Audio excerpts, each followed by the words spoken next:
Fuck, been a while since I've done one of these, but it's time for Bootleg here at the ASR Supercars Championship, where we're actually in qualifying. Comical series of events have made the mod get released essentially at the start of qualifying here. And not only that, that's not even the most comical thing we're seeing here tonight. We're running two different layouts in the same round, which is yeah, pretty different, and I gotta say, I think pretty comical. But Nathan Higginson will be the first driver to attempt a lap. I'm not going to say he's going to finish it, because we all know he likes sticking things into his motor vehicles, pixel vehicles, into any kind of crevice, fence, or over track boundaries. So it looks like someone's gone for a bit of an adventure there on the exit of turn 1, but he's in SES car number 800. The SES car is just being outnumbered by a good 15,000 by the CRE entries. So essentially, you got about 90% of CRE cars here this evening. Obviously, Ford putting all their money in the CRE basket. So if they lose the championship this year to Kurt Stenberg, they might as well just pack it up, especially with the clear BOP advantage that they've got. Otherwise, why else would someone choose it? So Higginson looks like he's actually going to complete a lap, which is a miracle in itself.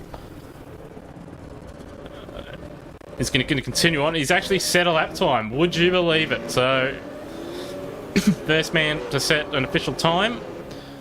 And he's going to celebrate it by pretty much throwing it away at turn 1 on the next lap. Will Devonish predictably goes to P1, but who cares about that? Mitchell Steele Allison in the King G car. Should have just put Craven Wild on it, mate. Just don't half-ass this shit. Just put Marlboro. Just tobacco advertising. Just do it.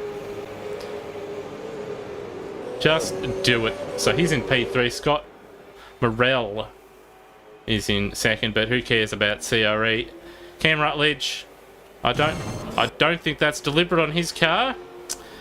But the powers that be, once again, have not saved things within the correct MIP map range.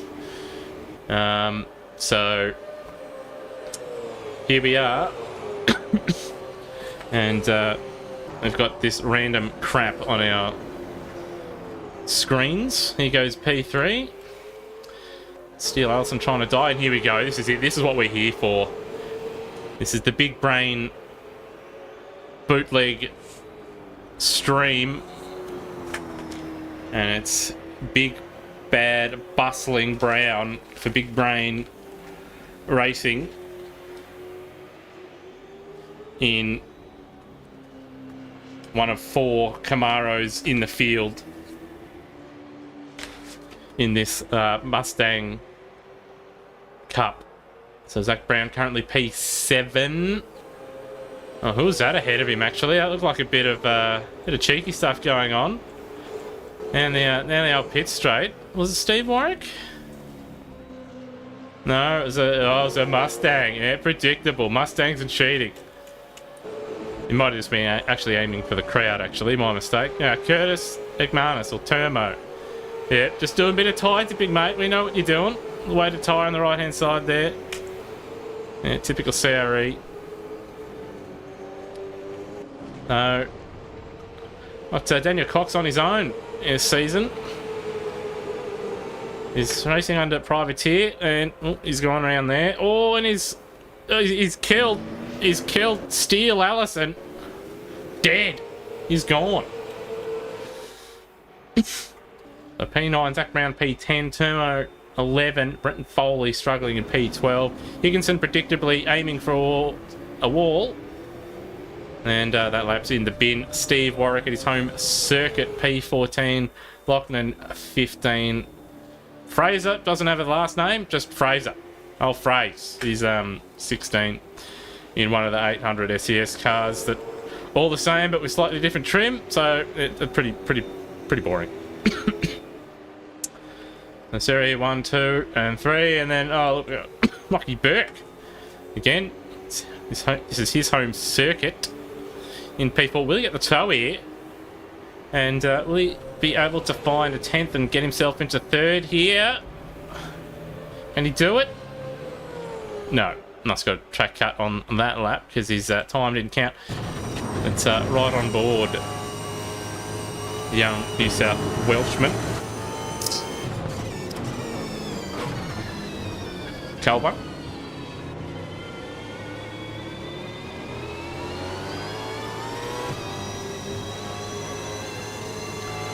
A disappointing field and turnout so far, but that's just Gen 3 for you. Heaps of shit to look at and heaps of shit to fucking drive.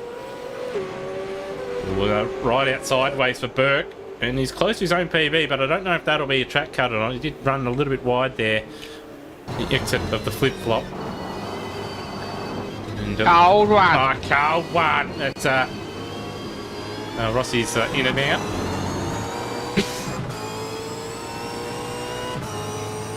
And Burke to the line. He's not going to improve. So that's him just pounding around out there.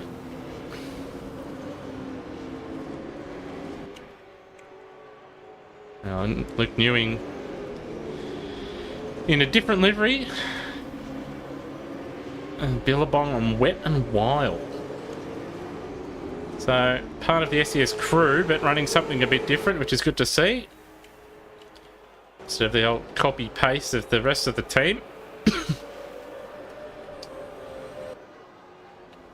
And here's Bretton Foley at the moment. Looks like he's struggling, much like the livery. Now, usually I'm a fan of what Bretton and Boki put up, but I have to admit this year's effort is... I don't want to be harsh, because they're nice fellas, but I have to say it's quite shithouse. Not wide enough, looks too grey, and yeah, just what's going on the sides is just no good. So it seems to be a lot of greys and silvers instead of white this season. Series still, yeah, with their matte cars, they don't know how to paint now for layout, make the car look a little bit nicer. And I don't know what the hell's going on in the front of Loughlin's car, but it looks fucking woeful. Steve Warwick, P17. Again, very out there, very 90s style livery painted up for him. Currently P17. Looks like a bit of racing going on out here. But Berkey looks like he's left the pits and come back out on a fresh set, so he'll have probably 2 laps left here. Across the line with a minute 26 remaining. Right out sideways. And what he wants Scott in front of him to just slide around so he can grab a toe on the pit straight here.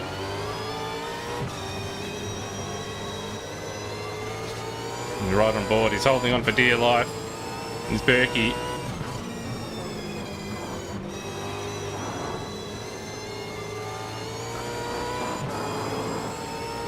Yeah, old mate Steele Allison got his lights on, but he's not on a flying lap. Should probably turn those off, mate. That's against the regulations. Berkey not quite close enough for a toe. And look at that. Look at the power on the Mustang compared to the Camaro. Clear BOP advantage for the Fords out there. Hence why 99% of the field are in Mustangs. With the Camaros just being the invitational class here. That's, where's his teammate? Where's Zachariah Brown? He's P9 at the moment. Will he improve on this lap? Looks like he might. P5. Zachy Brown, get up. Get up. Ahead of his teammate by half a tenth. Not far away from Newing and Tara. And Lucky Burke not improving on the first two sectors. And 10th and a half to find is doable in the final sector on this short layout, but he's wobbling around a bit. I'm not sure he's going to find that, and he doesn't have the toe. Good look in, steely eyes of determination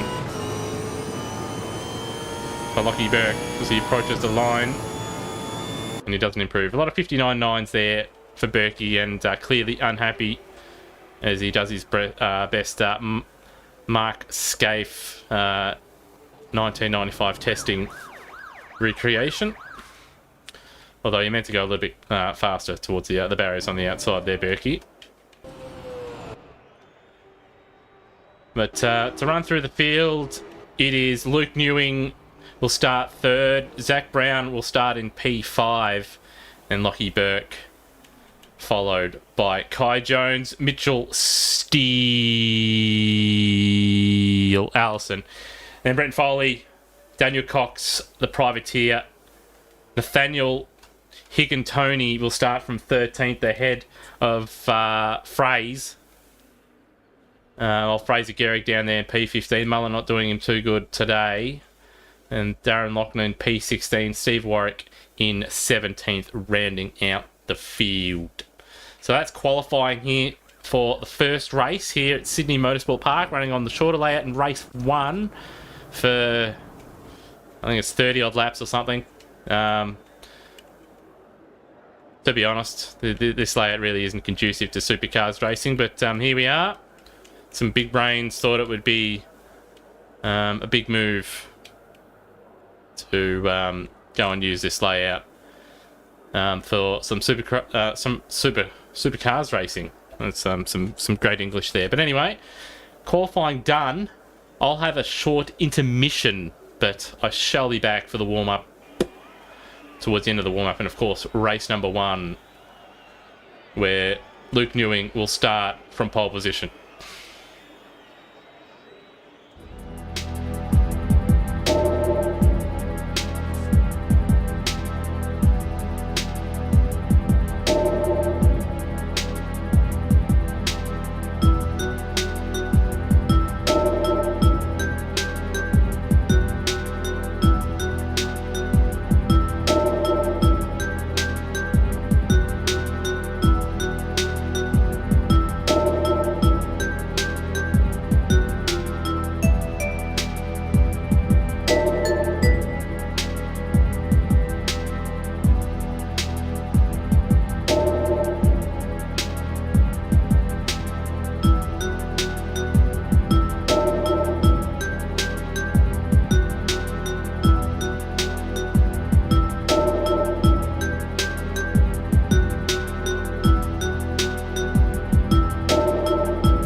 we are back from the intermission, and we are here for the big brain bootleg of the ASR Supercars. Sorry, no, the ASR Mustang Cup with the Chevrolet Camaro Invitational class. Also out there circulating. Where, oh, look at this in the warm-up session. Big Brain doing well here. Lockie Burke and Zach Brown on the pace in race trim. Where we're looking for them to get up. Got the live chat up. And where's Hans? He was captured by the Soviets after his attempts to break through to Stalingrad failed. And he's being held in a gulag east of Azerbaijan. So he's out there in the wilderness somewhere in the middle of the Soviet Union. So our best wishes go out to Hans and his family, and we hope that he's able to survive. Yeah, Zachy Brown to the top. Go Zachy Brown. Well, mate, it's Lucky Burke's gone to the top now. Baby up, this is it. Get up. To stop the clock. Yeah, Get stop up. the clock. This is it. This is the real session. It doesn't matter. Nothing else matters. This is the final result. 1 minute left here in the warm-up, and that is it. That's the weekend. You can call it right now. Lachlan Burke, Zach Brown, 1-2 for Big Brain Racing. With Nathaniel Higatoni is in 4th, ahead of Darren Loughnane and Steve Warwick. What an effort from BBR. Who would have thought that they would top this session and win the championship here in the first round? So, great job. But they're still on a lap here. Looks like Mitchell Steele Allison's going to do a practice start from, don't know why he's practicing it from pole position, because he ain't starting from there. So, we're right on board a young Zachariah Brewski, who has not updated his helmet particularly well with the BBR visor there. I don't know what he's doing. Added some of the sponsors, but not all of them. Oh, come on, Zach. What are you doing, son? But that's the end of the session. And we've got a young privateer has joined. Kurt Stenberg in privateer entry number 47 is made it to the grid. So it'll be good to watch, I'm sure. But I'm not sure what to expect from the young, I believe he's West Australian. He supports I think he supports the West Coast Eagles over there in the VFL. So he's in for a dismal year, at least in terms of the football.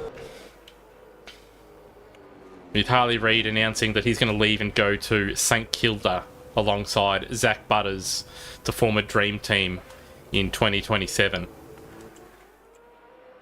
But Lockie Burke tops the session. Zach Brown in 3rd, setting absolute heaters. So BBR in the mix here and looking good here in the ASR Mustang Cup, featuring the Chevrolet Camaro Invitational class. So we'll just take a short break, but we'll be back for race number 1.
Here we are on the grid, awaiting the start of the first race of the 2026 ASR Chevrolet Camaro Memorial Trophy event.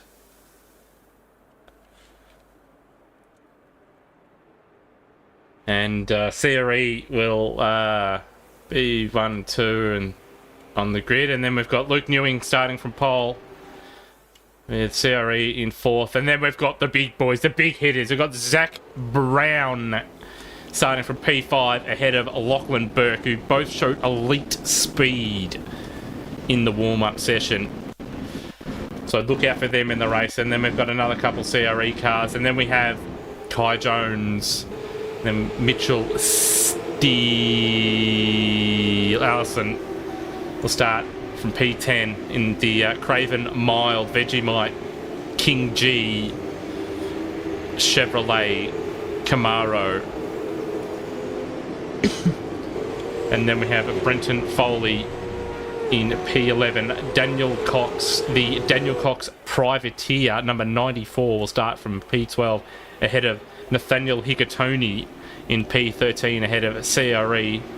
And then we have Darren Lochnan in P15 ahead of a young Steve Warwick with Kurt Stenberg.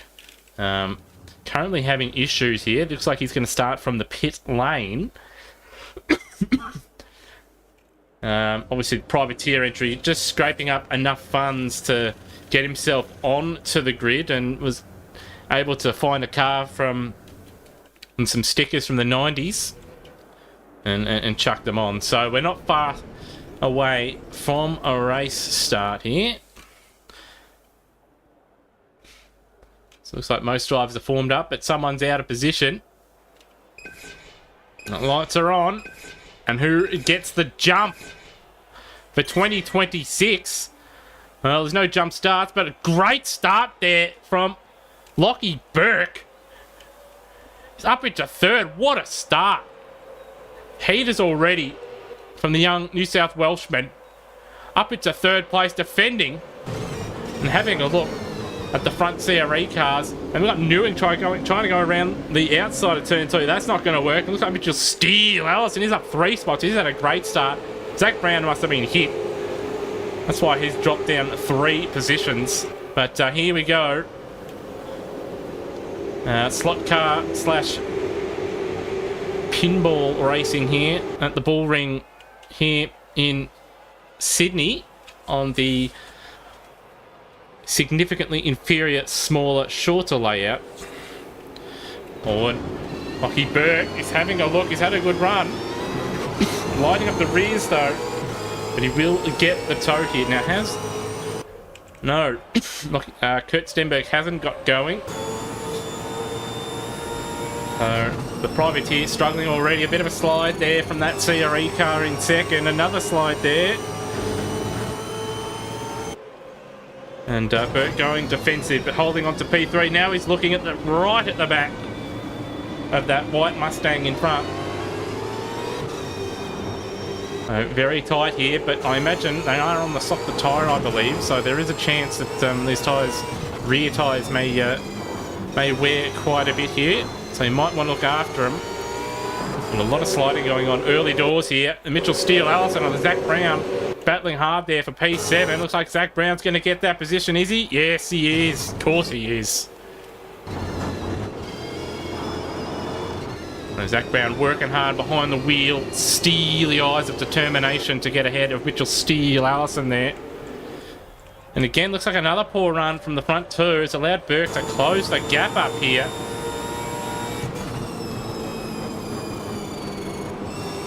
Right there in the toes. Close enough to maybe have a look, but he hasn't had the ultimate run. And the first CRE car going a bit defensive, and they're all sort of tracking to the middle of the road to defend here. But Burke doing a great job holding on here in the much inferior Chevrolet Camaro.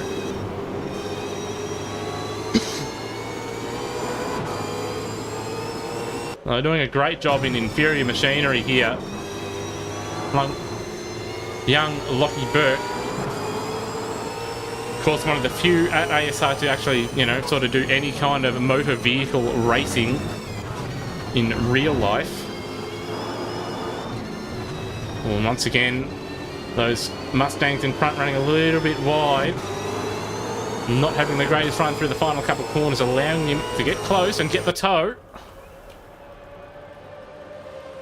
But how's Zach Brown going? Looks like he's dropped back. 13. What has happened to Brown here? Oh, has he been? Oh, he's been served. Mitchell Steele Allison has served him here. Let's have a look. Oh, it's just knocked him on the exit. Has he? Yeah, right as he was on the curb. Or was he just dropped? Is that just dropped on the curb? That is one of the oddest spins I've ever seen without taking the piss in sim racing. So,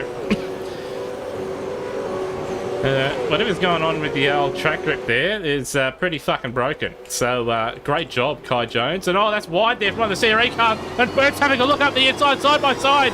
But he's not going to get the toe. He's got to tuck himself in here. He's just got to tip him out. Just tip him out into turn one. Just send it. Clearly, Burke is getting blocked here. It's time to go. There's not long left in this race. When it's your time, and you've just got to go here. The one in front just holding everybody up. That's a bit of a train. Oh, there is a train forming his top cars here. His top group. And Burke in the inferior machinery holding up the banner for the general. I've just got to get up commercial ad break. Alex Johnson has now equalled Ken Irvine in the rugby league most tries. Back. There you go. Hopefully we get another update when the fans storm onto the field and rip down the goalposts at either end in celebration. But Burke here doing his absolute best to hold on to these front two cars here. Down 50 horsepower, down 2 tons of aerodynamic performance. And he is able to drag that thing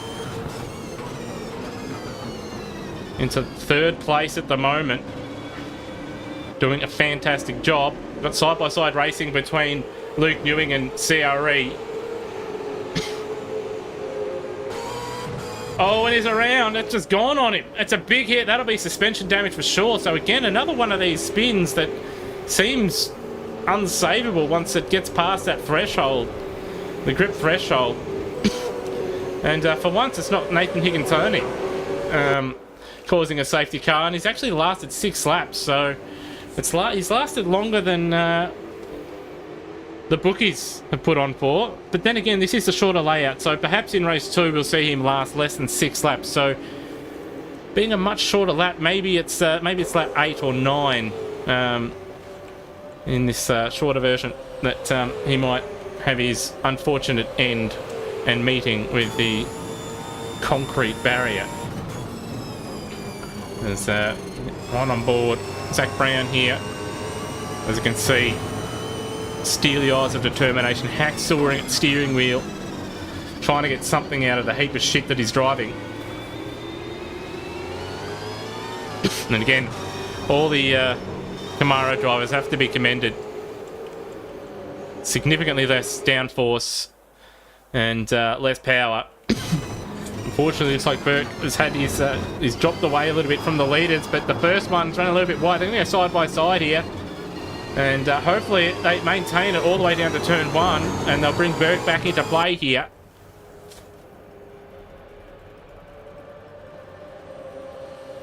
Side by side. And they're going defensive, so Burke should close in a little bit here. And again, front one going defensive.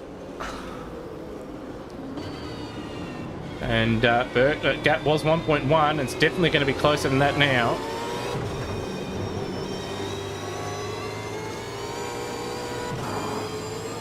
Gonna be nice and smooth on the exit there. Yeah, down to 0.7. Struggled a little bit to get the nose in for the first part of the flip-flop.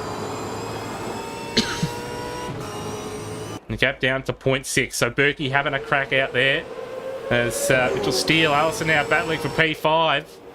And it looks like, yeah, one of the CRE cars there having a little bit of slide there on the exit of flip-flop. And Zach Brown having a look.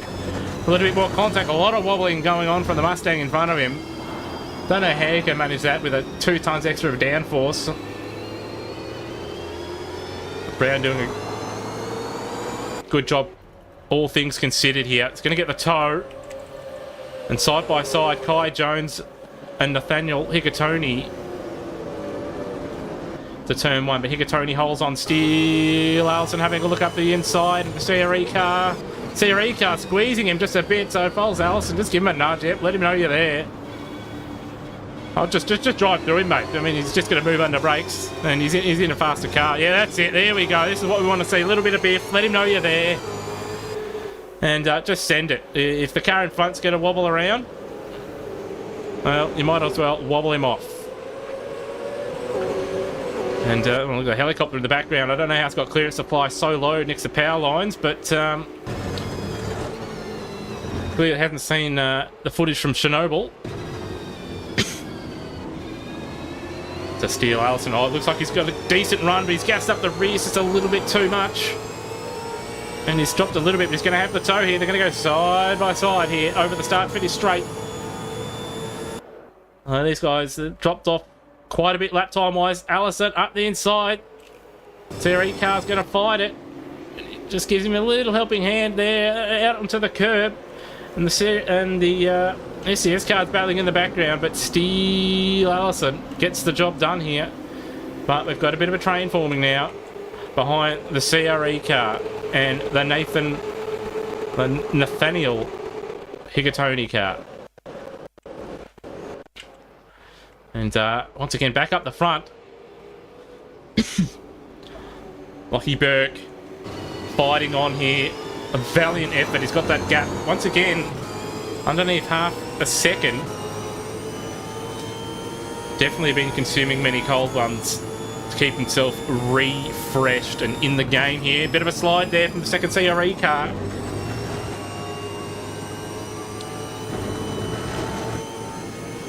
Doesn't quite have the turn at turn 1 to be able to stick with him. Able to bring it back up.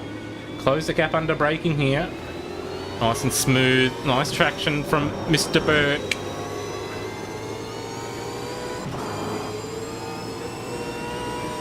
Just halfway through this race now. Big bounce over the curb. Again, doing very well here is the young Lockie Burke for Big Brain Racing. Ultimate number 53.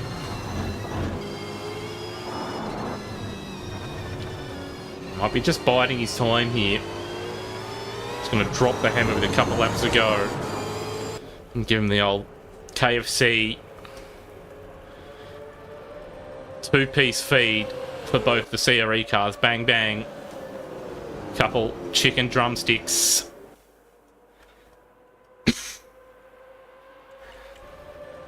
Steele Allison looks like he's broken away from the CRE car now. Nathaniel Hikatoni close to his personal best.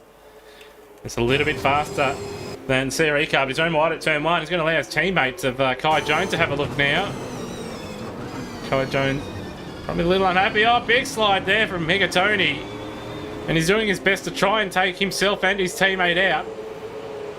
He's not used to getting this far without fencing his car. So driver fatigue probably setting in here.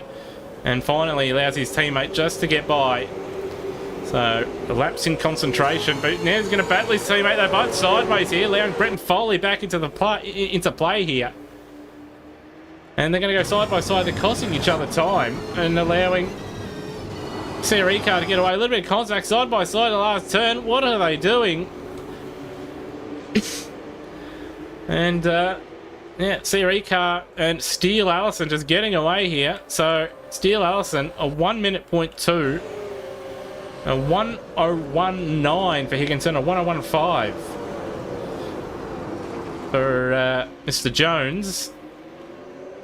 And the cars behind them all in the 1 minute range. So it was stupid driving from the teammates. But I guess they're free to race, and it's not McLaren's no papaya, but Sideways rules, I guess, but they're pretty dumb at the moment. But back up at the front, Lockie Burke valiantly battling away in third position. Looks like his tyres just starting to fall away as predicted. You know, you have that, 2 tons less downforce, and you're doing what you can with the setup to try and generate extra grip, stiffer rear end, higher rear end, just to get it to point. And look at this battling going on here. 2 CRE cars getting impatient, and once again Burke able to close up. So can he do it? Can he steal victory in the second class of car here, the inferior class? This would be like when McLaren won at Le Mans all those years ago in the mid-90s in GT cars, and all the prototypes failed. It would be like that if Lockie Burke was able to win here today. He's right there. Oh, a little bit wide there from the 15 series. Yep, lets him know he's there. That's it, Burkie. He's having a red-hot go. And number 53 is right there. So it's got to keep the nose in, just not turning in. Probably has to get on the brake a little bit earlier just to make sure he gets that nose in there. Just losing out there in the mid. Oh, this is it. Big moves from the big brain racing driver here. Lockie Burke. Fighting like a lion. To quote a young Fernando Alonso. It's now young Zachariah Brown, the back of this pack. Looks like he's starting to find his feet. Others starting to have their tyres fall away. Hikatoni in particular, not race fit, as normally he's gone by this point.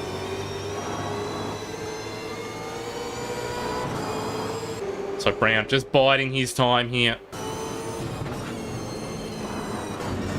With the move, I'm sure. Just like the trailers of the movies, coming soon.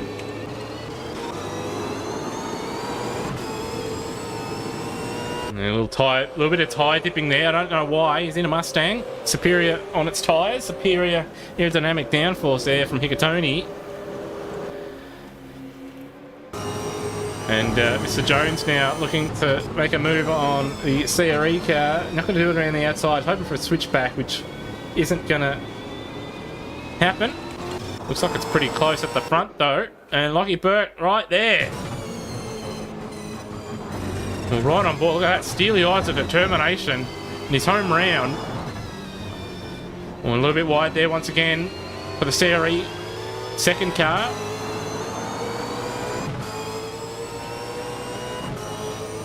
And look at that power advantage that the Mustang has over the Camaro. You can just see it pulling away even with a tow. And then you'll see it here once again. It just doesn't have the aerodynamic grip at the front. As you can see, it's able to just drive away and power out of the corner. Wobbling around there is the second CRE car. So the first one goes defensive. And Lockie Burke right there. He's in the game. Now, we've got a young Kurt Stenberg. The privateers made it out there. So, young Kurt Stenberg from Perth, he's got his car out there. And he's actually circulating, getting laps. So he's not ahead of Luke Newing yet. He's only completed 4 laps. But he's good to see him and his team have got his car out there. Lap times aren't particularly great, but he's out there. And he's going to get some vital points for his team to keep his team afloat. To hopefully race the rest of the season. But Lockie Burke, he's got the tow. He's very close to the second CRE car. He's having a look up the inside. Lockie Burke sends it. And once again, the superior downforce of the Mustang able to keep ahead of the Camaro. He's still having a look here into turn 2. He's still there. He's still there. Unable to hold on.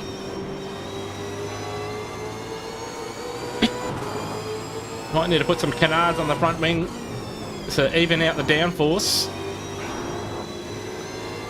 Right, doing a stellar job is Lockie Burke here in third place. First in class, of course. Oh, and once again, number 15 car not looking particularly good at that second last turn, bouncing over that curb. And again, the power just able to drive away on the straight. So Burke unable to do anything this time around, as it's a bit of a parade from the front two at the moment. It looks like they're just playing around, but Burke is fighting for keeps here, doing a fantastic job. And Mitchell Steele Allison there in P5. And Jones has got himself up into P6. Hikatoni still holding off Brenton Foley. And now Cam Rutledge falling into the traps of the other CRE car. And Zach Brown looks like his tyres have fallen away. And unable to really put too much pressure on the cars in front. But still, a mega job in a much slower car. And here it is.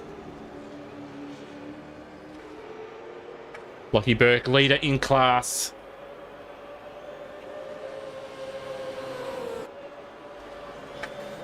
Doing a great job.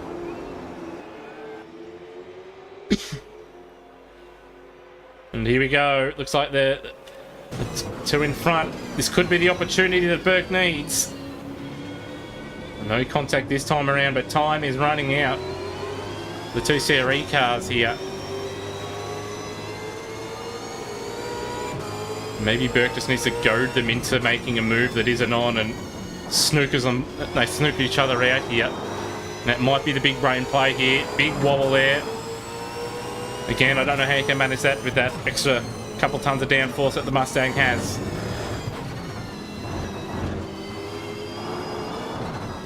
Look at this Burke pushing on here. A little bit of a later turn in, looking for the better exit. And again, despite the slipstream, Mustang just driving away from him. In fact, the double slipstream. And CRE1 goes defensive. They're going to go side by side here. Can Burke get his nose in and get himself into second? Here we go. They're battling here into turn 2. Does Burke put it up the inside? He thinks about it. Once again, he's there. Penultimate lap. Yeah, a little bit of Morse code. I'm here, mate. I mean, you'd think he'd be able to see the high-vis car behind him, but people do have a habit of somehow not being able to see the high-vis and day glow. Fortunately, many people out there with their eyes painted on. And unfortunately, about 95% of them are in the sim racing community. But anyway, here we go. Start of the final lap. Can Burkey steal a win here? This is it. This is for the marbles. A heroic performance from Lockie Burke. Can he do it? He's got the toe. Just got to be patient here at turn 1. Now, can he goad the second CRE car into the first one? He's ran a little bit wide here. Maybe at the last turn. Maybe he's got to do it at the last turn here. Oh, and the young privateer Stenberg has got himself a drive-through. Oh, Burke having a look and backed out of it. I don't think we'll see that in race 2. He might just send it next time. And here we go. Coming up to the final point where you can overtake. At the penultimate turn. And can he do it? Will the second CRE car actually have a crack, or is he just going to he's going to pussyfoot it? Yep. Yep, but Burke is going to have a look. He's going to have... Oh, we'll have a look. A little bit of contact there, but he's not going to have the drive. His car just does not have the power. A heroic drive from Lockie Burke. He'll be first in class. With CRE1 taking the win and CRE2 in second. And then Mitchell Steele Allison will be second in class. And 5th, with Kai Jones finishing ahead of that CRE car. Nathaniel Hikatoni somehow holding on to 8th place in the end ahead of Brenton Foley, with Cam Rutledge finishing ahead of the other CRE car, and Zach Brown in his hobbled BBR number 2 machine after being murdered by Mitchell Steele Allison or the Curbs. I couldn't quite tell. It was a very odd incident, and we'll need the data for that one. But yeah, unlucky for young Zachariah. But yeah, Kurt Stenberg able to get himself to P16 and not last. Hashtag second last in the end there. But heroic drive from Lockie Burke for third. And he'll be getting on the get-ups after this one. He's certainly earned it. And, well, we'll be hoping that he can get in the second. But, yeah, we'll be taking a short refreshment break and intermission. But we'll be back for a somehow even worse layout of Sydney Motorsport Park, but somehow not the worst either. So, yeah, we'll be back.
All right, we've got breaking news. We've got breaking news. They are storming the field at Storm the field. Where are they? The Stadium Australia. Where are they playing this game?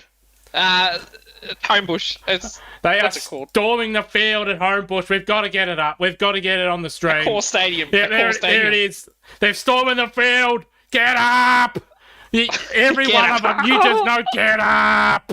There he is. This is history in the making. There he is. I don't know which one. I think it's the one of the Sunnies. He's the one that scored the try. He's broke the record. Where's Russell Crowe? He should be out there.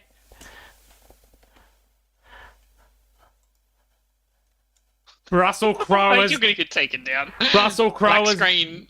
Russell Crowe has done it. He's broken the try record. They're all yelling, get up. All right, well, while they're doing practice, we've unfortunately, KO has to have that blocking shit up, and we didn't see people storming the field, but we did hear the audio of, the record. So it might as well do an impromptu livery roast, I guess, because, let's have 10 minutes of practice. But here we are. The young Kurt Stenberg, very inexperienced. He's only just scraped the money together. I don't know how Kingsley's Chicken have got the money to do it, but they've chucked enough money to get their sponsor logos on the car. Bit shiny, but look, he's able to get a car out there, which is more than some. So, look, it's just good to see, young and old, newcomers coming along and, just having a crack out there. And here we are. Here's the first of the elite mobiles. And it's not got the updated windows. If the proper headlights, unfortunately. But look at it, just beautiful piece of machinery, even if it is severely gimped by the regulations and the governing body. And then Zachariah Browski, slightly different, both he and Lachlan Burke's mobiles, to the D Generation IX mobile of Hans Brunswick, but still superb automobiles and great presentation. And then we have the privateer, the Daniel Cox Privateer number 94, with Daniel Cox as the driver. It needs more Daniel Cox and DCD logos on it, as well as in the team name. Probably needs he is the privateer, so probably needs to have a privateer logo on there too, I think. Just privateer. Just somewhere just above the rear wheel arch here. Pretty cool. I personally wouldn't have done it grey, but at least it's original. I do like that he's gone for the old loose SimSport pixel style trim, black skirting with a little bit of trim on there. Probably a little bit too fat there on the rear, but look, it breaks up the livery a little bit. It's all right. It's all right. And Euroa McDonald's Racing. Oh boy. Obviously inspired by Kenny Habul, and then just swap the colours over. And that's deliberately woeful, I feel. And it should have Dare to Dream instead of just Dare. And even then, it's like the lowest quality Dare logo you could have. It's like in 8-bit. So a lot of effort's been put into that one, clearly. And here we have the PBF mobiles, which I did comment on in the race. Not ideal, these ones. Not a fan of what's going on here on the sides. And the colour itself is just too dark. It needs to be white, in my opinion. Probably needs some blue on there as well. I think it looks more like a McDonald's car than it does a Red Bull or even a super cheap car, ironically, because it does look super cheap. And then Mitchell Steele Allison didn't have the balls to put, Craven Mild on there, and should have gone with the old 90s style Ansett logo. That would have been pretty cool. And is that comment? It's yeah, that's yeah, top tier, um, top tier. In all seriousness, I actually think this could actually look really good if the front along this. It'd be difficult because this car's mapped shithouse, but if the gold was actually a little bit smaller along the sides and along the front, but it's different, and they've got it's actually white. It's not silver or grey. And then the Steve Warwick Mobile, the Sobe Adrenaline Rush Mobile, is similar to what he's ran in previous seasons, and I like it. It's very busy. It's very 90s-esque. You could see the lead singer from The Offspring wearing this in a music video as a shirt. I like it. It's all right. And effort's been put in, and it's different. And the alpha layer is done correctly, unlike a few. This is a car that's very mid on the front. Look at this. What the fuck is this along the front? Straight trash. And then not only that, let's nitpick it. It doesn't line up. What is this? Gone through all the effort to create this stuff along the wheel arch that just from the side, just no. It doesn't, like, you got this bit here. It just doesn't flow. What is this? The side, if you just took it up until where the end of the D is okay, and then you got this little arch over here. Just no. Bin. And then obviously the other one's is blue. So, yay. It does look better with the green. And then you got this. Boring. Alpha layer is just, yeah, let's just paint it all black.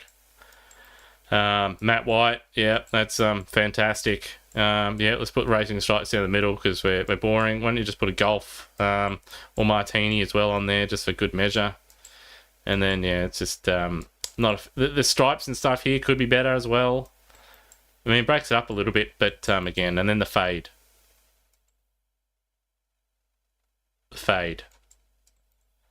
Got Nick Dacos's haircut at the front. And then the other one, well, it's just blue, isn't it? Yeah, Visa on it. Personally, wouldn't put anything like Visa on my car or any car because banking and these mobile transaction companies such as Visa are just scum. I find them almost as bad as gambling companies. And yeah, the colours suit the car a little bit better, but still.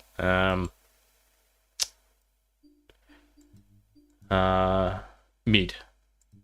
Where are we? Cameron Rutherledge. See, this is what it's meant to look like when the mip maps aren't completely fucked. And it's alright. It's alright. Again, a little bit different. Yeah, it's not too bad, actually. I'd just, personally, would make the car a little bit more reflective. It's a little bit less reflective, but yeah, I'd make that a little bit more glossy and it'd actually be pretty good. But again, it looks like the logo is actually, are they grey? Oh dear. if that were white, proper white, that'd pop and look really good. But again, people just CBF. And then we have that, which is, I guess, similar vein. Again, we've got this grey shit. And colours to me are just bland, boring. This car, oh wow, I got a Shell Helix car, and we put swirls on it instead of making it like the real life car. I do like the red roof. I don't like the front. That is that's not good. Not good. The side, you could, if you maybe made that wider along the front, it'd probably look okay. But yeah, and then oh dear, what is this with the bonnet pins? You would be better. Oh, you've tried painting the bonnet pins and you failed. Just pack it up, mate. Just pack it up. Just paint it. Just paint it like, you know, the grey or black of the proper colours. And the side's okay. And the Monster Energy. extremely low res. And you've painted that black. No, why have you painted the lip black? Well, another potential what could have been, and then Dostal's is the same. And then we got all these ones. All right, so SCS1, slightly different color and logo. Phrase. The pink one actually doesn't look too bad. I don't mind it just having the one color, where the other ones, especially this dickhead, having the multiple different colors. Not necessarily a fan of the two different color combos. Qualifying's probably on right now, but like, let's be honest, it is probably going to be pretty one-sided. This thing is not very good. Side is passable, the front is junk. Yeah, that is just junk. I think probably needed to push the little zigzag further towards the front, and it needs to be thinner because there's no continuation, and just no good on the front. On the roof, it's sort of okay, but it's just too thick. That's what she said. Looks spec. Just another SES car. Just another SES car, but Monster on it. And this has got Canon on it and some different sponsors. But anyway, let's head to the action, where hopefully Big Brain Racing are 1 and 2, and miraculously Hans Brunswick has shown up in his third.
We're back. It's a lot easier to stream when the game doesn't crash. So, yeah, thanks to graphical details here.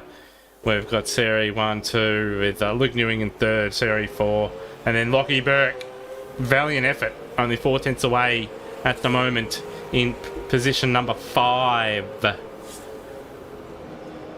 BBR. And young Kurt Stenberg, the privateer, single car outfit in P6, struggled obviously to get the car up and running for race number 1, but was able to log some important laps for the young franchise team. And P6, so a good effort from the West Australian. Now, Zach Brown currently... oh, as we've got the CRE number 2 cars going around. Zach Brown, where is issues for Zach Brown? And CRE2 here is yellows for everybody at the moment. But young Lachlan Burke starting what will probably be his last lap. Not timed it particularly well. If he does another lap, his tyres will probably be cooked by the time he goes to start. Is the final lap that he's able to do. And he's 10th down on his own. Oh, sorry, on P1. I'm not sure if that's a PB because we don't have all the details after joining the server late thanks to ASR timing. And as you can see here, steely eyes of determination from a young, charging Lachlan Burke, pushing it to the limit, leading the charge for the general, despite having 2 less tons of downforce and less than, well, 100 horsepower less. He's only half a tenth away now. Oh, he's on a heater here. Can he do it? Can he find a little bit of time here, these last 2 turns? Lucky Burke. Looks like it's fairly tidy, but again, he's going to have the disadvantage of 100 less horsepower than the Mustangs here. With the power of cold ones, what can he do? Lachlan Burke stays in P6. In fact, he's been jumped by a young and impressive Kurt Stenberg, son of 29.0. Less than a tenth away from pole position. In fact, the front, the front 5 drivers all separated by a tenth of a second. And Morel, I believe his name, has gone to the top with the race 1 winner in second. And Stenberg up again here. He's not going to have time to set another lap. He'll be hoping maybe the car in front makes a slight mistake and he can get a little bit of a tow to the line here. But the inexperienced West Australian having a dip here. He might be able to jump 1 position on the second CRE car here. And he does, up into 3rd position. First in class. And what is this other CRE car going to do here? Probably just been fart-assing around. And it was, and yeah, it's just been straight to that first position. And Lachlan Burke going around again here. And Zachariah Brown has got himself out there. He's in P11. I've had word that he has been struggling a little bit with this longer layer. Burke to the line. And again, he can't improve. So he's consistent with his lap times, is Burke. But yeah, just 4.5 tenths away. But at least the general has a little bit more representation towards the front end of the field. But yeah, clear those cars gimped by BOP and the powers that be. Yeah, and Zachariah Brown ending up in P11. And he'll be a little bit disappointed, but again, I mean, to put it in the middle of the pack in a car with such a disadvantage is it's a fantastic effort. So all these drivers here in the GMs having a dip. And yeah, Phil Boat is actually jumped in here. Jumped in late. So it's good to see him out here. He's obviously made the red-eye flight and able to make race number 2 here. But not much seat time. So he's at the back, just behind Steve Warwick.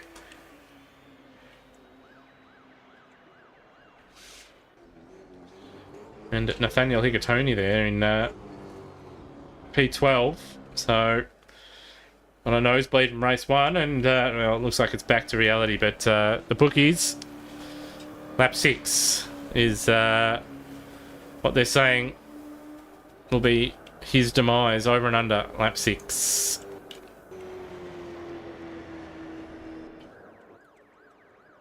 I tell you, I only caught the end of that qualifying session due to mod issues. It's to be expected, and of course an outdated game that the developers refused to put into 64-bit for some reason. Probably because they're just absolute smooth brains. The Think Amos 2 has fantastic physics and steering model. But anyway, we'll take a short break, and we'll be back for race number 2 from Sydney Motorsport Park.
Welcome back from the Big Brain break in the Big Brain Bootleg broadcast here, Sydney Motorsport Park, where I've just been passed word that an illegal time was set after time expired. So we had a time set after time has expired by a driver, and I can't actually recall which driver it was, but yes, an illegal time was set after time expired. But anyway, here we are. It's been action-packed night so far, but I fear around this longer layout at Sydney Motorsport Park that we're going to see the clear BOP advantage that the Mustang has. See their drivers on this longer layout just drive away from the Chevrolet Camaro ZL1 class of car. We really are needing those extra couple tons of downforce and the 100 extra horsepower that they lack. Rumour also has it that it might even have an extra gear in that Mustang as well.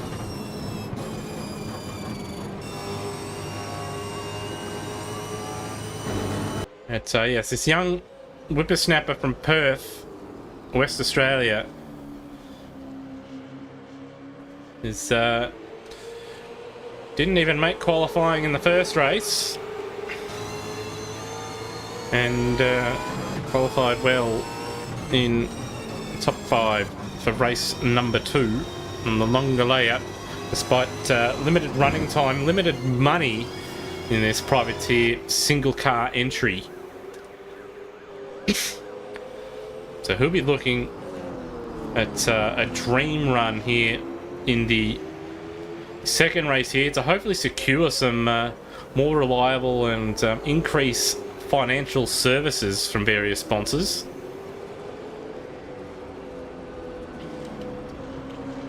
But doing supremely well in the inferior class car. And he's 1.3 up on Cox. Still looking for his big break here in 2026. Just ahead of local hero Lachlan Burke behind him.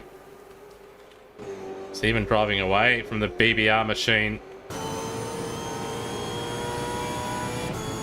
And 130.2, probably not an ideal time. Probably want to be at a second faster, as we've got the 2 Red Bull super cheap Ampol PBF Chevrolet ZL1 Camaros,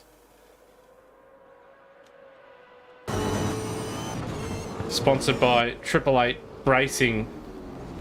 Just having a little bit of fun here in the warm-up session, and we're not too far away from rolling over.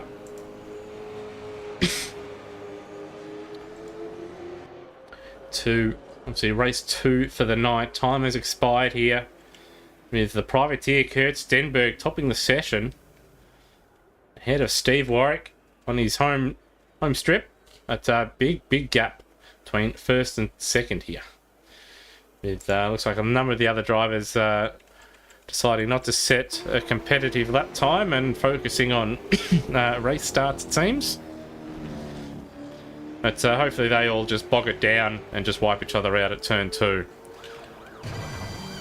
Because that would be cool and funny to look at. But that's it for the warm-up session.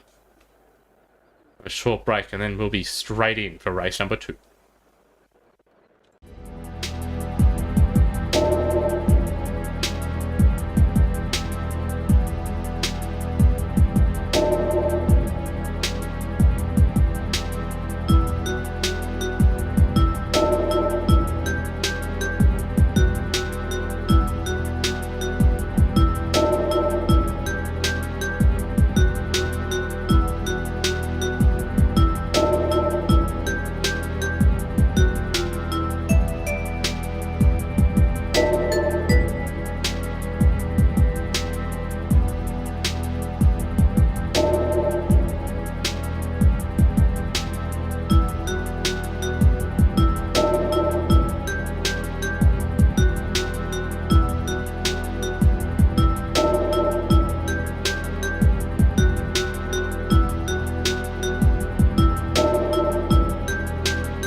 good evening to the Bootleg Big Brain broadcast of the 2026 Ford Mustang Cup with the invitational Chevrolet Camaro ZL1 class as well.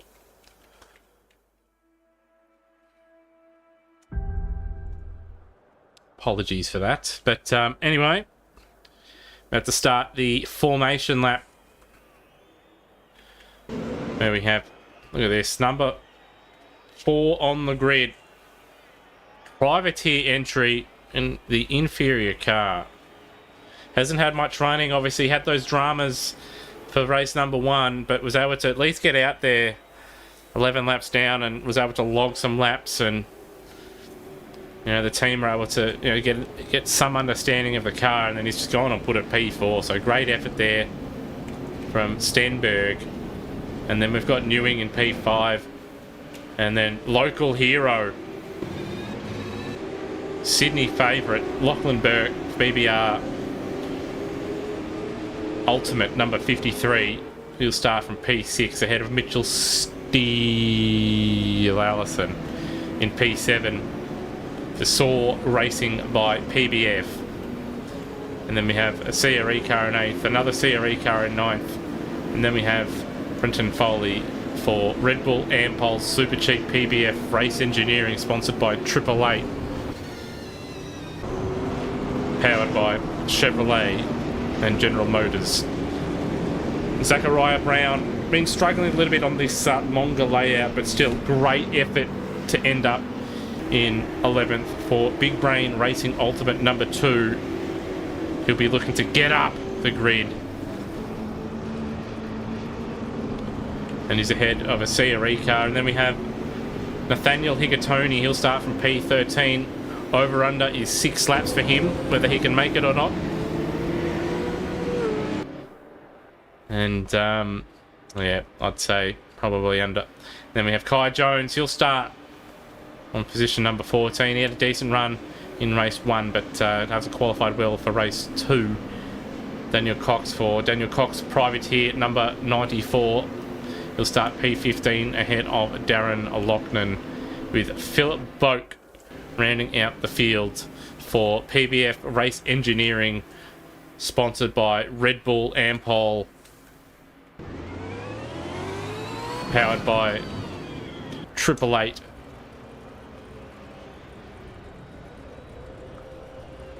This is the drivers now forming up onto the grid as we look at all these fans here. None of them have come to see the racing because there's probably not going to be much in this one. Around this rather average layout around out of western or outer suburbs in Sydney. The lights are on. Who gets the jump? Oh, Stenberg looks like he's got a fantastic jump, and he's gone into the lead. Somehow, a Chevrolet Camaro has ended up in the lead of this race, and what a rocket ship of a start. There might be calls for, calls from the Mustang driver saying he's got launch control there. That was such a good start. He's run wide at turn 2, and he's lost that gap already. Unfortunate, but clearly the ABS saving the Mustang, and no ABS on the Camaro as he's having a look up the inside, trying to force the issue, but to no avail this time around. But he's got to get by straight away, otherwise we'll see the CRE number 2 car get away here. And Lockie Burke looks like he's looking to make a move on the CRE 1 car in front. And wide there, the CRE 3 car. And Burke going to try and follow through on CRE number 1. Side-by-side racing. There goes a mirror cap. Around the outside again goes Burke. Late and biffed out of the way by that Mustang. But he's given it back. Back up the inside. Will he have the run? He will have the run. So Burke up into 4th place. Up 2 spots. And where's Zachariah Brown? He's dropped a spot. But of course, they don't have launch control in the Mustangs. Or sorry, in the Camaros, even though I'm sure that they'll be complaining the CRE team about launch control possibly being added and retrofitted to the number 47 car after that lightning start. But, there goes one of the CRE cars off into the boonies, trying to replicate Mark's gate, but failing miserably. He couldn't even put it into the wall as Zach Brown holds on for dear life in the BBR mobile. But what happened there? What has he done? So he's got Newing right behind him. No contact, he's just coming deep and deep and deep. Around he goes. That's a pretty lame way to go at turn 1 at Sydney. And he's all the way at the back of the field now. He's 6 seconds off the back of Phil Boat. And Zach Brown now, he's actually managed to get by. That's CRE car as Brent Foley having a look at the back at Kaya Jones here. He's going to send it up the inside. Can he pull it up? A little bit of a lock up, a little bit. Oh, a bit of contact. A more bit. And Cox says, get out of the way. And Phil Boat there.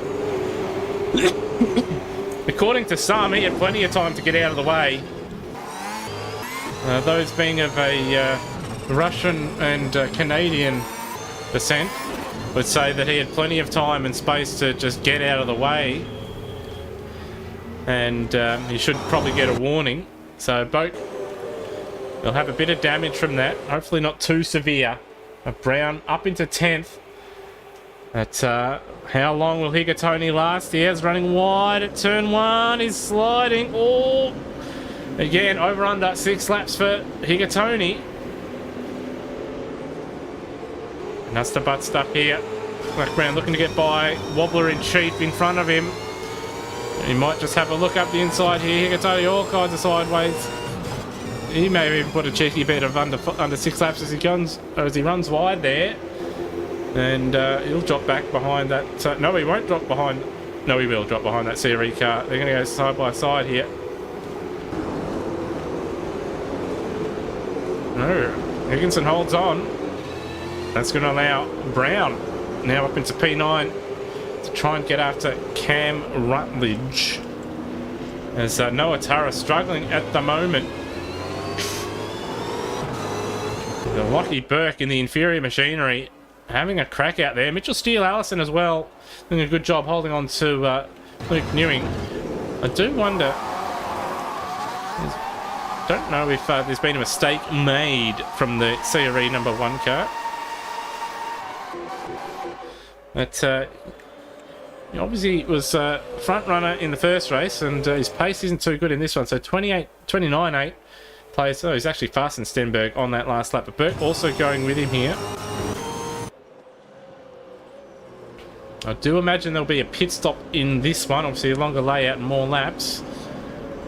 With the tyre wear, I think there is a CPS. Someone will have to correct me in the chat room. But Burke pushing for another podium here. It'd be a fantastic effort to get a double podium here. Just James Courtney, PTSD from that helicopter up there. And flying pit hoardings from the rotor wash. Burke pushing hard here. And CRE car, Burke slowly edging towards the Stenberg privateer entry. It looks like he's struggling with his tyres at the moment. We just got another get up ad break. There is indeed a CPS pit stop for tonight's endeavours in race number 2. So here we go. The man in the pits. Mr. Get Up himself. But, question is, when do you take that pit stop? How long can these tyres last? And when do you want these tyres to last? Do you want to go longer in the first stint and have something there in the second? Or do you want to go a little bit shorter? And try and get an undercut. But great efforts here at the moment from Stenberg and Burke holding on in Class 2 at the moment. Even Mitchell Steele. Oh, hold on, Zach Brown He's up into 7th here. We've missed a bit here. We haven't been paying too much attention. We've been looking at the other team car here. So he's got ahead of Cam Rutledge. And looks like that's a move on Turmo. So we're going to go all the way back. We've got to look at this.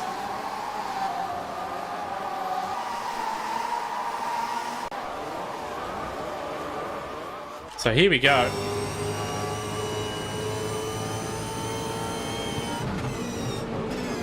My Turmo's a boulder wide there, trying to get past the Craven Mild car.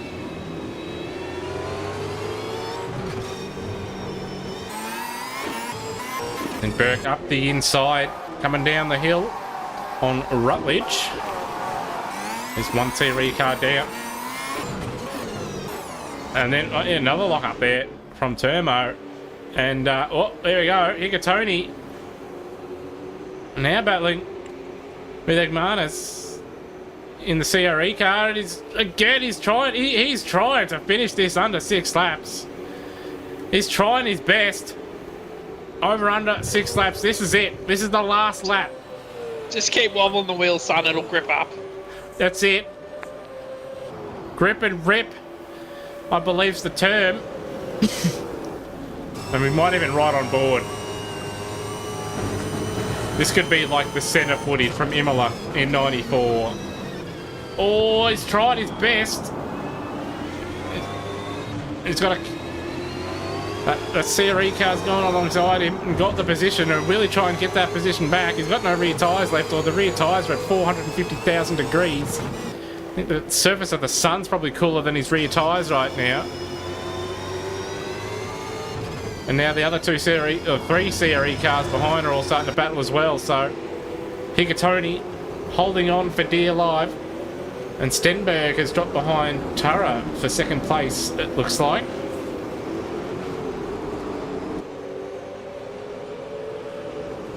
And Stenberg dropped down again, so some racing here. And Burke finds himself in 3rd place, but the privateer's going to try and fight it, is he? A little bit. He's going to hang around. It's not going to let him get away. Burke, find the flag for the general. So let's have a look here. So Stenberg was running out of brakes there. Of course, he doesn't have the ABS package. None of the Class 2 Camaros do.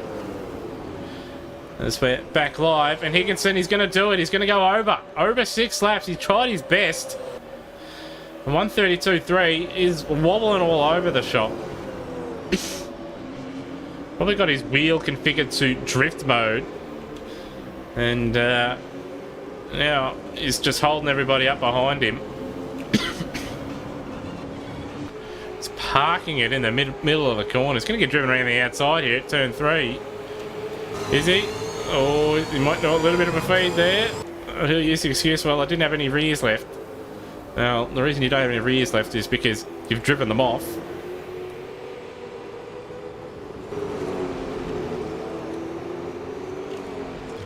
Zachariah Brown now, P7. Mitchell Steele Allison 2.8 seconds down the road, and he's closing in on this battle now for 2nd place, as Tara isn't able to drive away from young Lachlan Burke in his home round.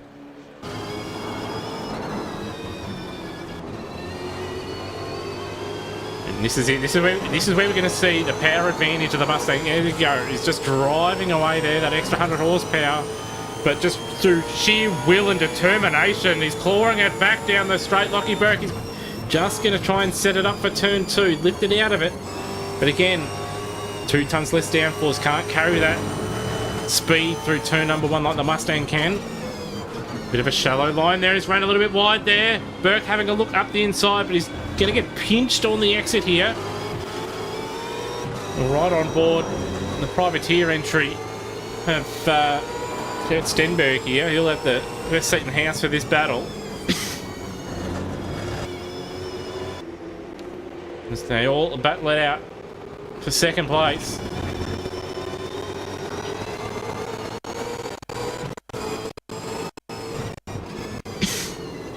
See these cars moving around under braking here. Looks like the rear tyres starting to go.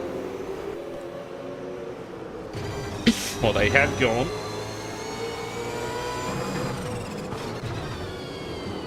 When Burke's right there. A little bit of Morse code to Tara. I'm here, son. You get a wriggle on, you're in a faster car. You should be going faster than this.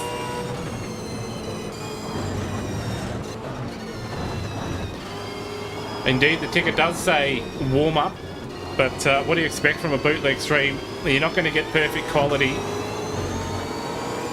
And you know what? Let's just move it up. This is the shootout.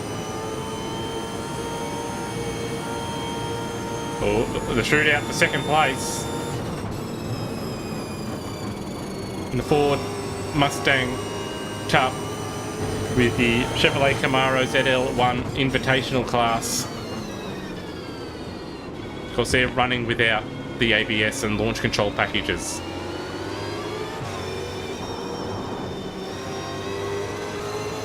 Here we go, steer the odds of determination. Lockie Burke all over the back of the much superior CRE machinery. Having a great run here is Burke. His teammate having a much better run as Tara's wide there. May have incurred a track cut. And sliding on the rears. Intimidating big brain mobile. High vis. So he shouldn't be able to turn down. There's no excuses for turning down on the big brain car because you cannot miss it. And I'm sure CRE will find a way. But anyway, this battle rages on. Try and grab a look at what else is going on. Just before, or just after they exit the final turn here. As you can see, superior downforce on the Mustang. Burke just able to hold on, trying to grab a toe. Of course, we do have a pit stop in this one.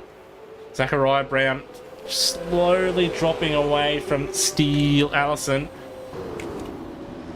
He's doing about the same pace as the cars in front as they're battling. So as in the game, you might think of an undercut. So a little bit of wobbling going on down there. Hikatoni has outlasted the over-under of 6 laps. And he's miraculously made it to 9 completed laps.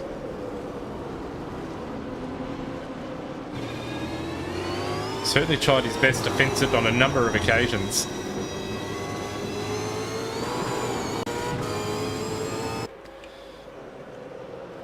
But he's still out there circulating. Scott Morrell was running up the front, but decided to try and emulate Mark Scape in 1995, but in the lamest way possible, and not hitting the wall at over 200 kilometres per hour. Instead, just having a lame couple spins off in the grass and gravel. But back with Burt, class leader. Both he and Stenberg, the privateer entry, fantastic job for them.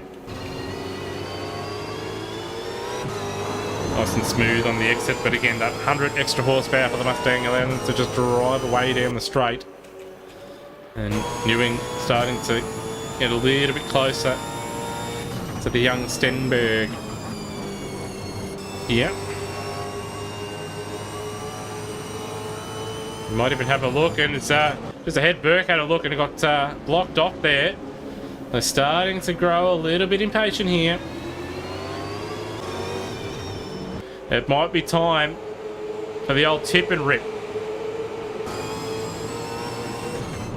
There's starting to be a bit of a roadblock here, this Series number 1 car.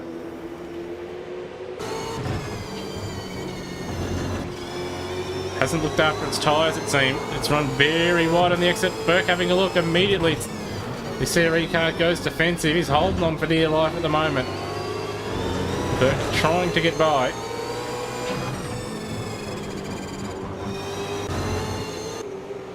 And this battling, it's allowed Stenberg to catch back up once again. Burke having a look. He's alongside. There's contact. He's through! He's done it!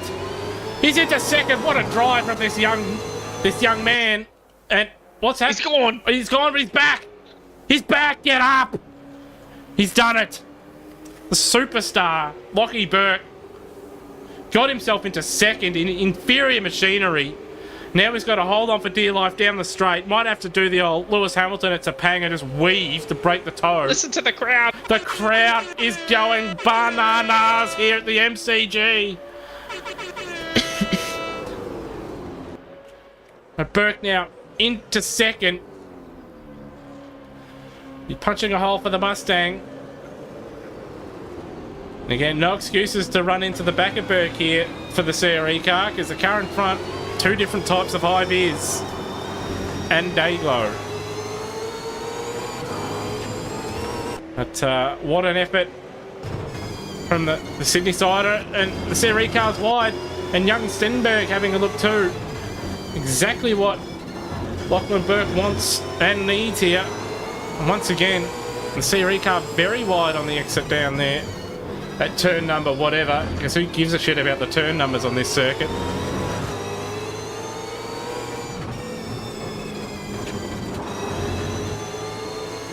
So these drivers are driving and racing hard here. And Burke now slight little bit of lock-up, little bit of contact from Stenberg there. Shades of Ingle and Skate.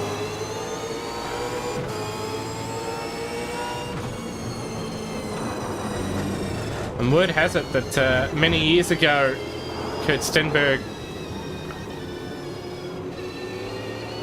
interviewed a Mr. Scaife, his hero, and asked for funding, and some of that funding, which was a used subway coupon, has helped him fund this team. Because we all know Mark Scaife wouldn't part with any money. But Burke on the back end of that was able just to sort of edge away from the CRE car, but again, the top speed advantage and the horsepower advantage, able to claw back that advantage. But he certainly looks more comfortable ahead. And Tara now continuing just to struggle a little bit. The downforce and power keeping him in place. Stenberg looking to set up a move. Then Privateer having a red hot go here. And again, forcing Tara to go a little bit defensive. He's lost the rear. Side by side, he should get the position here. It's only really one line into here. You can't really hold around the outside. Will there be a family feed? They are going to go side by side, actually. Actually wrong. Oh, Big Biff. Big Biff. Bit dirty there. He could have actually tried to pull it up, but no. And I did hear a crash. Was there someone had gone around the other end? Yes, it's Boke. He's gone for That's a venture cheating. down there. He has gone down.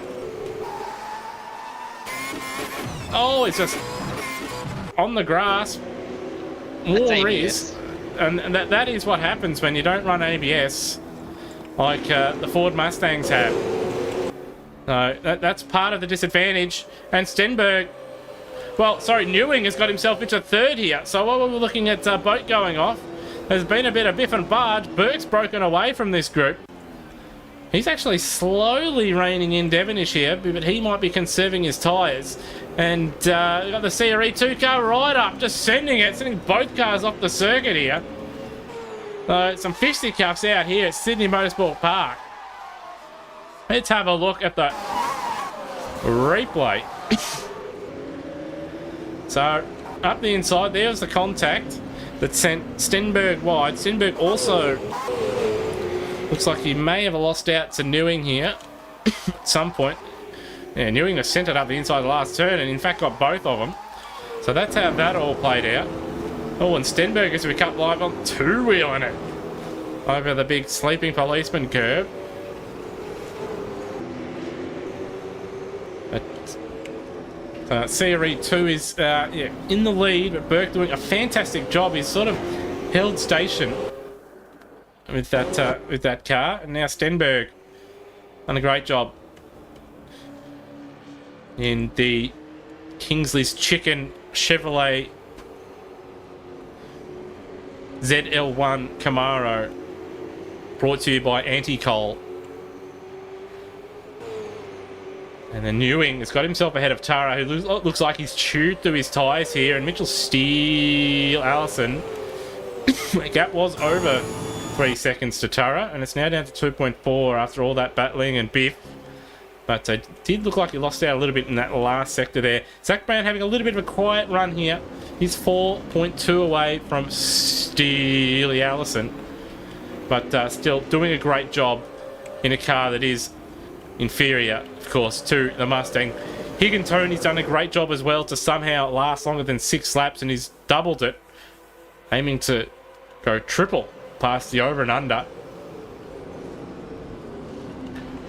And I did see, yes, that is that Morel car has entered into the pit lane for the compulsory pit stop. And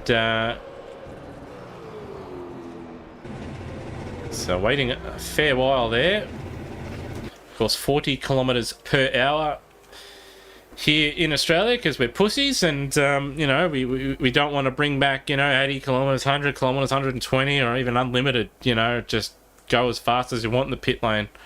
You know, because, you know, we can't make motorsport a blood sport again, which is pretty lame. But the leader, Series number 2, he's going to cross the line, so he's staying out. So Burke and the Big Brain Racing Ultimate number 53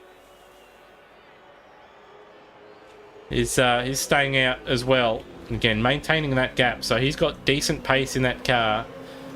And looks like the pit crew for the Kingsley's Chicken Chevrolet Camaro, constructed by Anti-Coal Auto Sim Sports. They're getting ready in the pit lane. And I can hear the icons of another one that's entered the pit lane. That's 2 CRE cars have entered the pits as Bretton Foley tries his best to eat some of his, the MPI steering wheel. But manages to hold on there on the exit. Higgintoney looks like he's actually going to make it to his pit stop. Might even ride on board with him here. We'll ride on board and we'll just see if he can actually make it to his pit stop here. And I've not had time, obviously, with all the action to look at the chat. And yeah, Big Brain Racing is definitely the best presented team trademark. It is. I did go through a little bit of a livery reveal, and by far the best presented, by far the least professional, but somehow also the most professional outfit in the field, as young Kurt Stenberg prepares for his first pit stop in the ASR Ford Mustang Cup, featuring Chevrolet Camaro Invitational class.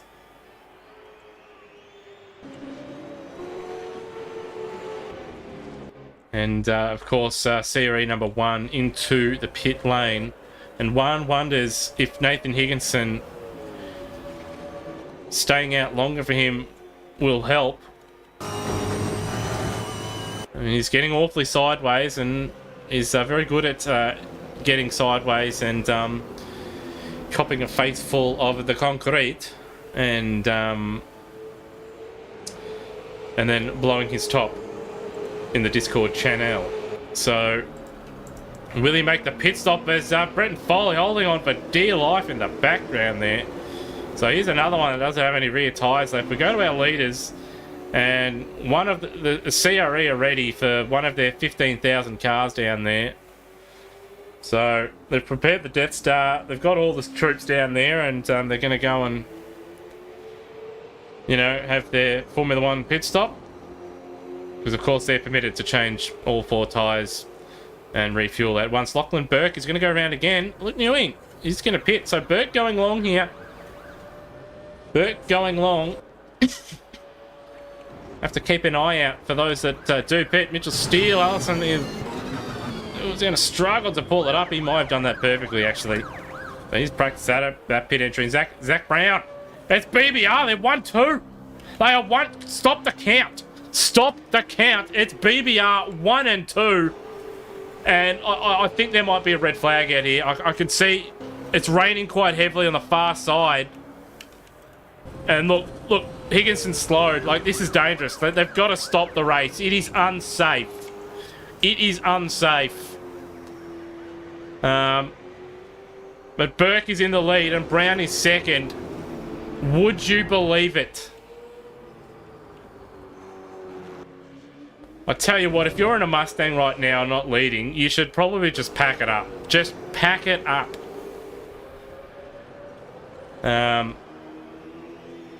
It's quite embarrassing to have launch control, traction control, ABS, CVT gearboxes, right, you know, adjustable ride heights. Sorry, active suspension, I should say. 2 tons extra downfall, and there it is. There's part of the downfall for Nathaniel Higgintoney. Burke looks like he's going to enter the pits. It means Brown is going to have to go round again unless they do the fancy double stack, which pit crew look like they're not going to do. Brown is going into the pit lane. Now, how are they going to work this? We've seen this fall apart for BBR in the past. So Burke is going to pick one side and Brown the other, but I don't think there's enough space. This is will he fit? Will he fit? He fits. He's being serviced. Yes! There it is. There it is. He is not in the centre. Suck those ones, John McDonald. So that is teamwork, and as we know, teamwork makes the dream work. But going longer, not going to pay off at the moment for Brown, for Burke. He's dropped behind both Newing and Stenberg here. Stenberg actually gained a couple seconds on Serie number 2, pitting when he did, and obviously Newing and Tara also jumping Burke. So he'll be hoping that those extra couple laps will help him. Hans B for 188. I am aware it says shootout because this is a shootout. This is the shootout in race number 2 here in the Argentinian sim racing Ford Mustang Pro Invitational event.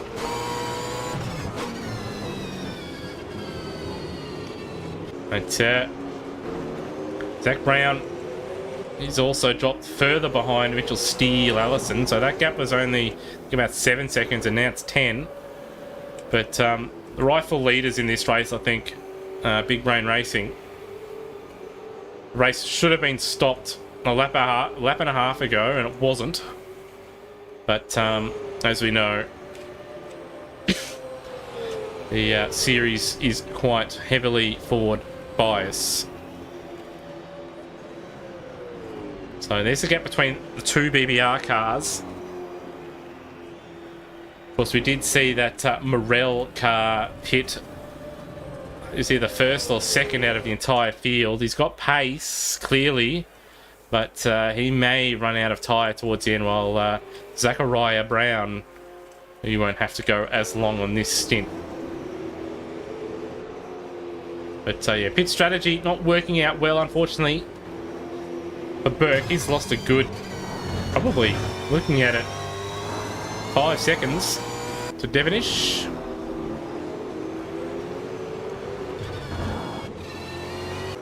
And of course, positions to both CRE number 1 and Luke Newing. But what a drive here from the privateer entry. You know, it's just sponsored by some chicken. And he's out here. Flew all the way out from West Australia, from Perth, and he's out there 4 seconds off the lead.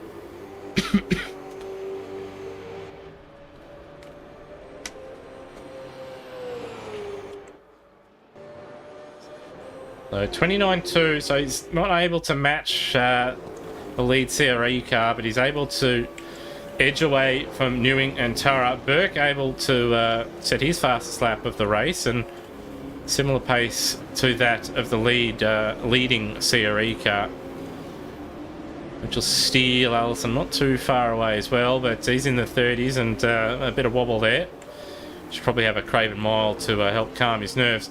And with Brown now, he did his personal best, still losing time to Morel behind him. But still, despite the downforce advantage, driver aid advantage, power advantage that the Mustang has behind, he's able to lap within a couple tenths. Is a great effort from the quote-unquote MILF hunter in Zachariah Brown.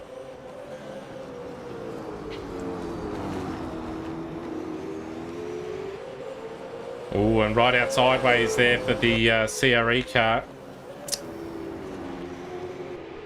And start cycling through the field here, and the CRE car stopped well down the field. And Higantoni, after his drive-through penalty for speeding in the pit lane, is doing some Speedway style at the moment, doing his best to, again, get his tyres up to service of the sun.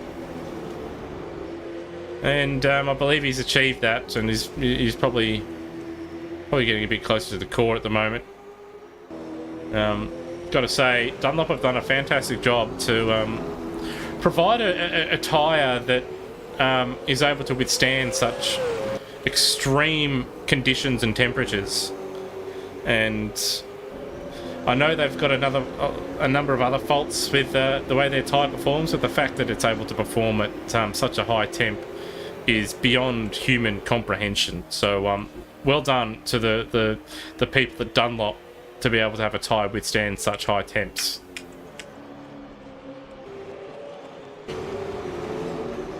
But back towards Lucky Burke as he's pushing hard out there. He's now 3 seconds away from Tara, and Newing and Tara coming up to Phil Boak here. So I think they've both lost out just a little bit of time. Burke's struggled on this lap. He may have even had it. No, he hasn't. That was just the quirk of the timing provided to us by supercars. Clearly the intern back on the job. So he's got that gap to 2.7 between himself and Turret now. We're on lap 20. Well, we've had 22 completed laps, and it's a 31 lap race. So 8 or 9 laps to go, with CRE2 in the lead, and then we've got Curtis Stenberg, the Kingsley's Chicken, powered by Hopes and Dreams, running in second, 3.5 seconds clear, or 3 seconds clear of Newing. So he's struggled in this first sector. I'll be hoping that yes, the top, well, second through fifth all sort of converge, and we hope the lead Mustang expires in a fiery wreck or engine failure, just to make it interesting. But since pitting the last couple of laps, looks like Zachariah Brown, looks like he's been able to find his feet a little bit now. He's able to just maintain the gap to Morel, who of course did pit very early, so Morel's side's probably just starting to feel the squeeze, and Brown just starting to find his feet on these newer tyres. No, realistically not able to catch Steel Allison in front of him. The gap being about 10 seconds. So 29.4, 29.5 and a 29.5 for third, fourth and fifth. And Steel Allison a 130.3. What's Brown able to conjure on this lap? 29.6. So he's edging closer towards Allison, but just not enough time remaining.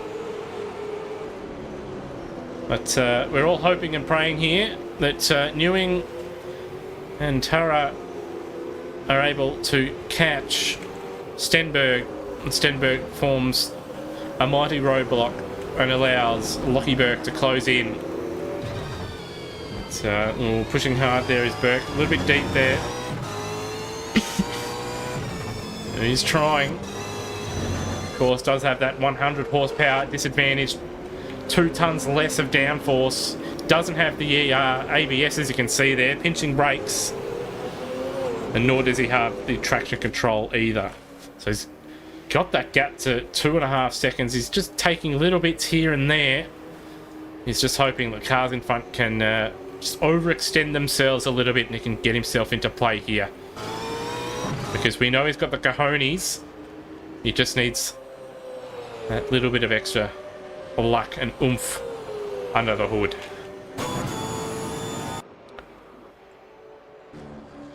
So again, just a couple more tenths here. Oh, and looks like Morel has had an incident, had a half spin here. They're pushing hard.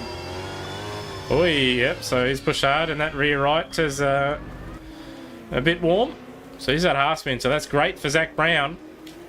So he can concentrate on just getting to the finish here for Big Brain Racing Ultimate number 2.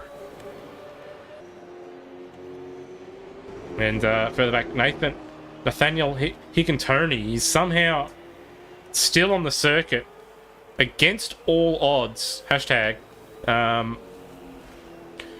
And the car looks in relatively one piece without any major dings in it, so we're probably seeing the greatest miracle in sim racing history. I don't want to jinx it just yet, but it'll be probably the greatest achievement in his career to make it to the finish here tonight. He's able to do that.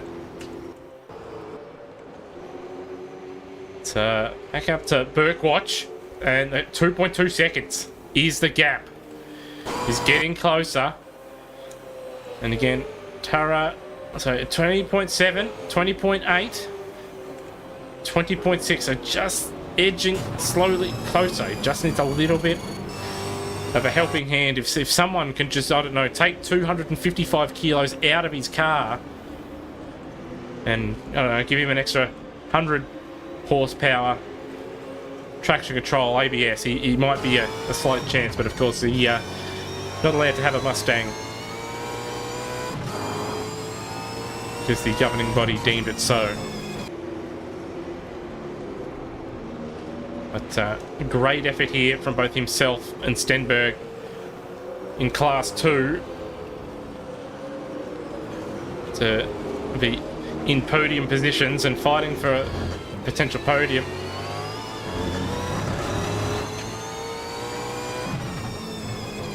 So Berg having a red hot go and right on board.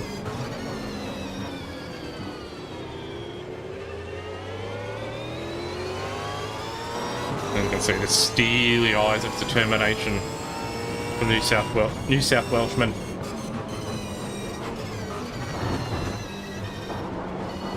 Actually quite smooth on the steering wheel compared to some other drivers out there that are looking like Patrick Friesacker in free practice 2 at Monaco in 2005. And doing their best trying to shave the steering column through severe and extreme steering inputs repeatedly over a single lap.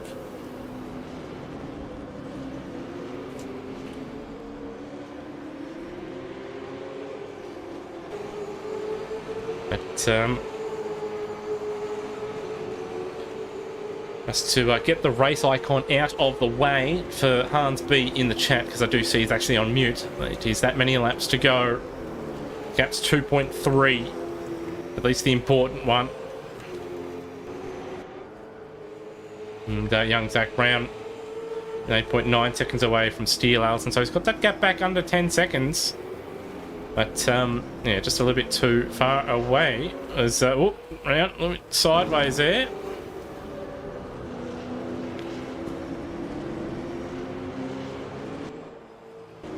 But, all that. Oh, there's that helicopter again. Very, very low to the power lines. It's quite dangerous. And I don't know how they got clearance of that. I think we've all seen Chernobyl by now. And yeah, helicopter wires, regardless of being power lines or not, are no good if you make contact, and especially if you hit the electrical stuff like that. If you look at crispy critters from the Iraq War back in 1991, Desert Storm, that'd probably be what the crew inside would look like in not too much time at all. But anyway, the battle for third has engaged. It's less than a second, and this is what we want. This is what we need. And what we want, a slight mistake from Newing. Just another slight one, but to keep him ahead. And then these two to be side by side.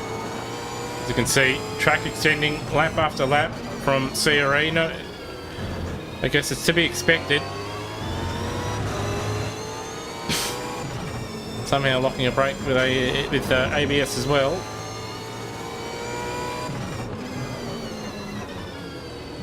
Oh, and another lock brake. Obviously, ABS in the SES car, SES Mustang, not quite as good as the one in the CRE, who of course pioneered the system many years ago. But doing a good job here. Quite in the factory Mustang.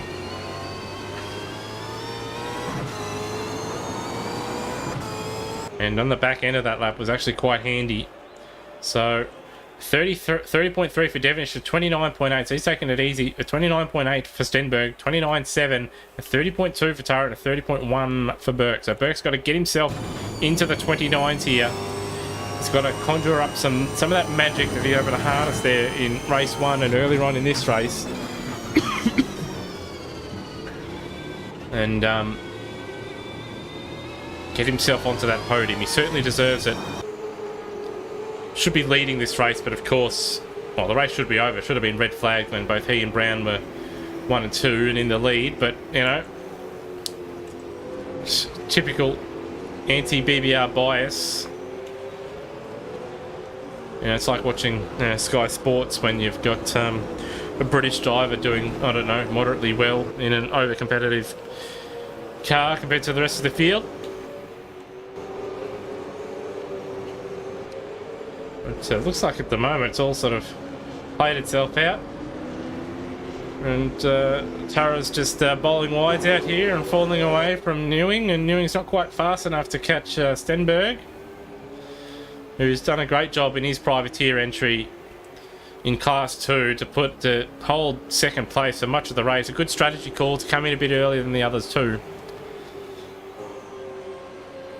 which is something the BBR crew will be a little bit concerned about.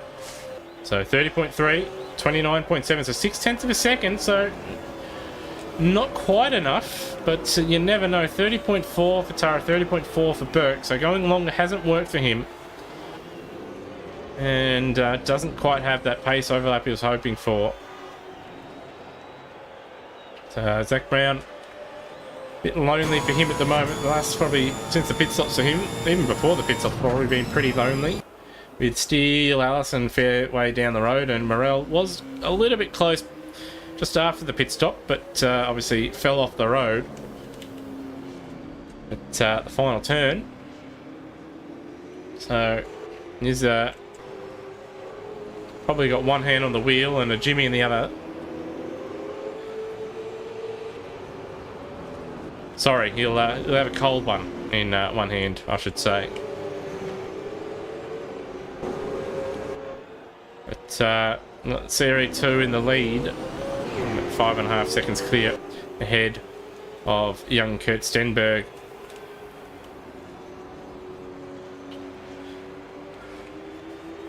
And there's second, third, and fourth. Or sorry, second, third, fourth, and fifth. And there's the gap all the way back to Steele Allison with Zach Brown down there about to put a lap on Phil Boat. So this is it. This is the final lap. So we're just praying for a Mika Hakkinen style Spain, Barcelona 2001 kind of finish here. And we're also hoping that there's a couple extra Mustang engine failures too on this last lap. But Kurt Stenberg, what a job he has done. As you can see, home brand, series branded race gear, because he just doesn't have the funds or the sponsors to pay for a race suit and do up a helmet. As Lachlan Locke has got himself a drive-through penalty. And how has he managed that? So he's gone for a move on Nathaniel Higgintoney. Oh, and he's picked up a, would you believe it, that contact with Higgintoney has given him a track cut. So, well, technically he only had one tyre on the racing surface. He'll claim it's unlucky, but he's just going to have to hashtag deal with it as a car crosses the finish line. But Kurt Stenberg, fantastic job in the privateer entry. Sponsored by, I don't know if it's a chicken shop or they just sell chicken, but Kingsley's Chicken. And powered by Anticol Auto Sports. I was to come home in second. Great effort from that entry. And then, of course, Luke Newing in third ahead of another factory Mustang. And then Lachlan Burke, he'll be devastated. The BBR crew will be devastated. They had second place in the bag, but just couldn't quite call the strategy correctly. Just went too long, didn't do the undercut, didn't back themselves. And unfortunately, we'll miss out on a podium, but still, fifth place, a good effort from him. Mitchell Steele